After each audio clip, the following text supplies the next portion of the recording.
Tiago pergunta aqui: o reino dos mortos era subterrâneo em todas as culturas arcaicas? Há culturas em que os mortos vão para o céu ou só os bons vão para o céu? O inferno cristão hoje localiza-se onde? Bom, a questão do reino dos mortos subterrâneo em todas as culturas arcaicas, bom, é uma coisa muito difundida, né? Isso tem muito a ver com o sepultamento. As pessoas mortas são colocadas debaixo da terra, então o imaginário sobre o mundo dos mortos tende a visualizar, né, a imaginar, a produzir imagens subterrâneas dessa realidade do pós-morte. Mas, ao mesmo tempo, como isso é um pensamento muito simbólico, né, não é uma descrição geográfica da Terra, não é uma descrição científica, coexiste com outros símbolos que são, na superfície, contraditórios.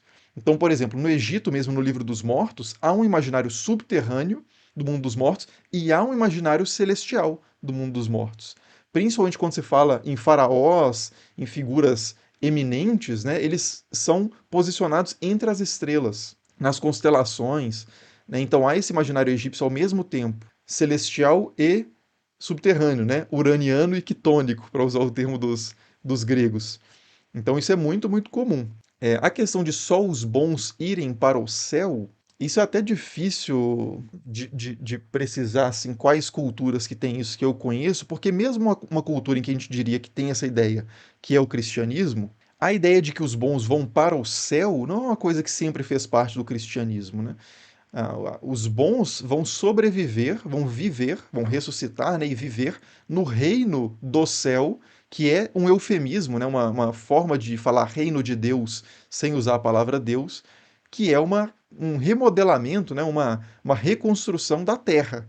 Então, novos céus e nova terra serão criados, né, na escatologia cristã antiga é essa a ideia, né, novos céus e novas terras, nova terra produzidos, e a nova Terra é onde vai ser habitada pelos seres terrestres. Só que isso é chamado às vezes de reino do céu, única e exclusivamente no livro de Mateus, entre os evangelhos, os outros evangelhos chamam isso de reino de Deus, que é um reino terrestre governado por Deus. Né? Essa me parece a imagem mais coerente que a gente obtém a partir dos textos cristãos mais antigos.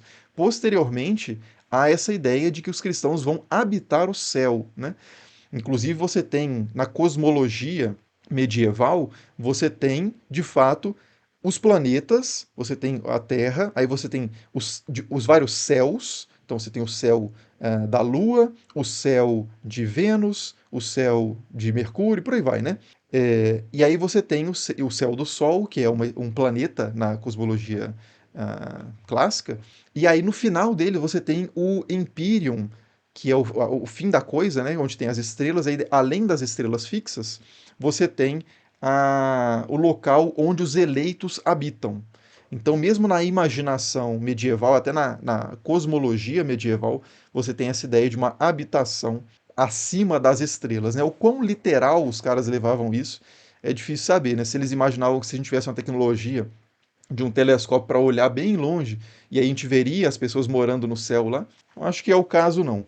Mas, de qualquer forma, o imaginário, né, as imagens produzidas simbólicas para falar dessa realidade, ou dessa realidade no sentido assim, né, de se existe ou não, não interessa. Mas sobre isso que isso que eles acreditavam ser uma realidade, tinha esses símbolos celestiais, né? Me perdi um pouco aqui no raciocínio. E o Hudson diz, né, que algumas denominações cristãs ainda preservam essa ideia de uma escatologia mais terrestre, né? De fato. Tem também, né, Valhalla só para os heróis, tem esses espaços reservados aos melhores, né?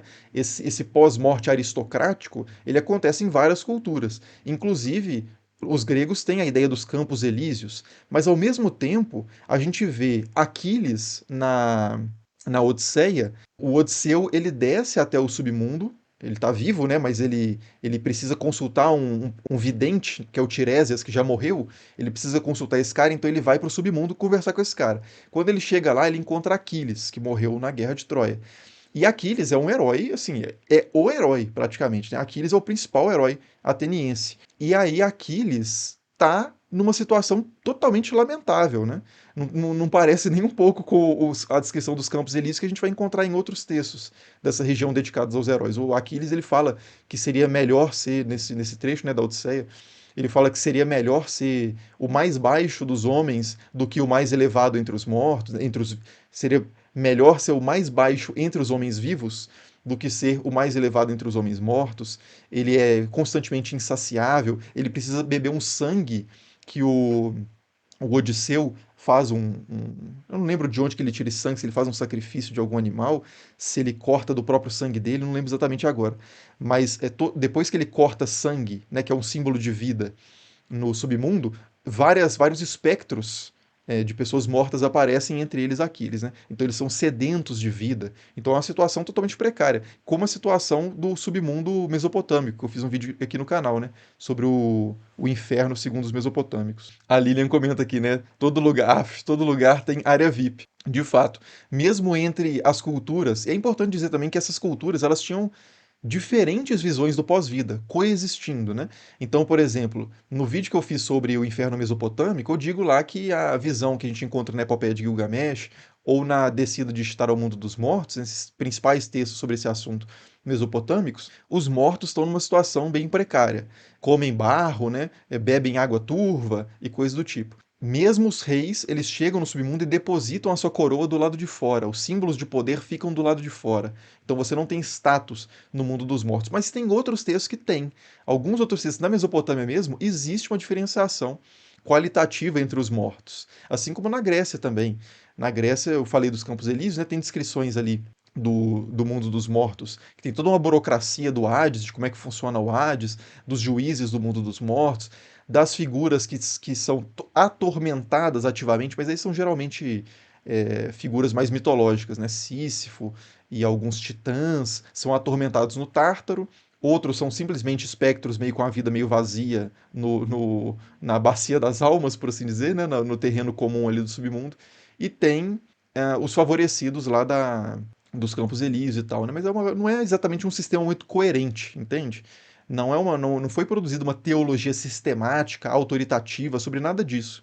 Então é o povo utilizando ao longo do tempo várias imagens para refletir sobre esse mistério, né? Que é o pós-vida. Então a gente vai encontrar muitas e muitas imagens contraditórias em qualquer uma dessas culturas. E o Mateus falou aqui: os judeus acreditam na ressurreição de parte da alma. Não seria isso uma alusão à herança genética? Eu diria que não, Matheus, porque quando essa ideia surge, não há nenhuma ideia de herança genética se você está se referindo a DNA ou coisa do tipo. Se você está se referindo a uma continuidade genealógica, de que, de certa forma, a pessoa continua viva nos seus filhos, essa é uma imagem caracteristicamente judaica, né? Inclusive antiga. A ideia de que a sobrevivência, a imortalização acontece pela descendência é a principal imagem que a gente tem de reflexão sobre o pós-vida nos textos mais antigos que a gente tem das culturas ali de Judá e Israel. Não é voltar a existir, né, ressuscitar, ir viver numa outra realidade melhor. A pessoa, para sobreviver, ela precisa produzir descendência. Inclusive, por isso a infertilidade é uma coisa tão terrível, tanto para o homem quanto para a mulher, né? Principalmente para a mulher, que geralmente é colocada como a responsável pela infertilidade. Mas tem uma questão que é o chamado levirato, que é que quando um homem morre e não deixa descendência, um homem casado, né, morre e não deixa descendência, um irmão dele deve